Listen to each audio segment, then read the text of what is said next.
A common theme in shonen anime is to have a goofy main character who happens to be an orphan with all this untapped potential and ends up gaining everything he's wanted since the beginning of the series. New power, new friends, money, everything. Basically just has the typical happy ending. But for Hunter x Hunter's Gon Freec, it's close, but that's not exactly the case, and here's why. We have a character who doesn't start off with much. He gains a lot, then loses a lot, but still ends up reaching his goal. And this was written in a way that I think closely mirrors how life is. The story starts off with Gon Freec, a 12-year-old boy who wants to become a hunter to find out what exactly about it was so special that his dad left him to be one.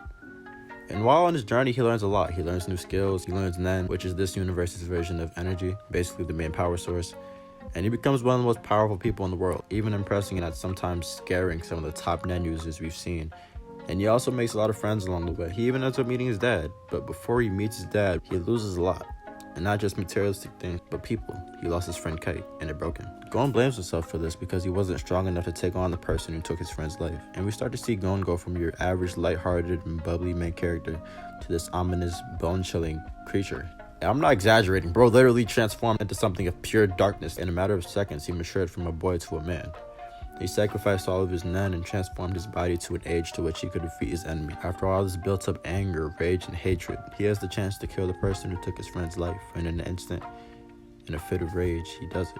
And honestly, I wasn't expecting him to do that because a lot of times in anime, whenever main characters have their rage moment, they usually just stop at the last moment. They have a little flashback, or they start to remember, or they, they stop literally at the exact moment before they take it too far.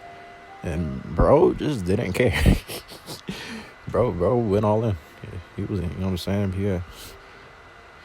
Black Air Forces on, And this transition of personality was way deeper than I think many realized for a couple reasons. First off, we've seen characters have rage moments in a bunch of shows, but here it actually comes at the price of losing the power.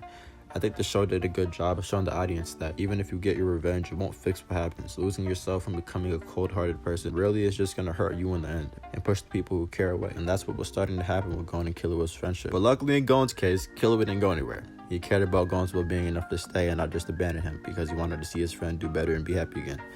And speaking of Killua, it brings me to my next example. When Gon is first introduced to Killua, Killua is a literal killer, and it's in his name, so you can kind of see the correlation. He came from a family of assassins. We find out that he wants more out of his life than just taking kills from others. And as the show progresses, we see Gon build up anger and Killua become more of a compassionate person. We see the roles reverse in a way, especially during the Chimera Ant arc. He was unknowingly pushing his friend away, but like I said earlier, Killua was just a good friend. He didn't just dip like Gon's dad. And the series doesn't end with Gon's anger being betrayed, but it ends with Gon finally being happy again. Even though in my opinion the ending is kind of a double-edged sword, which kind of works. It's not your typical ending. You can't use Nen anymore, but at the same time, he got to reach his goal and he ends up not only learning what it's like to be a hunter, but he gets to spend time with his dad now. Even though his dad neglected him his whole life, but hey, that was his goal since the beginning, so I guess it's a win. That's it for the video, guys. Let me know if you enjoyed by giving me a like, comment, and subscribe, and I'll catch you guys in the next video. Peace.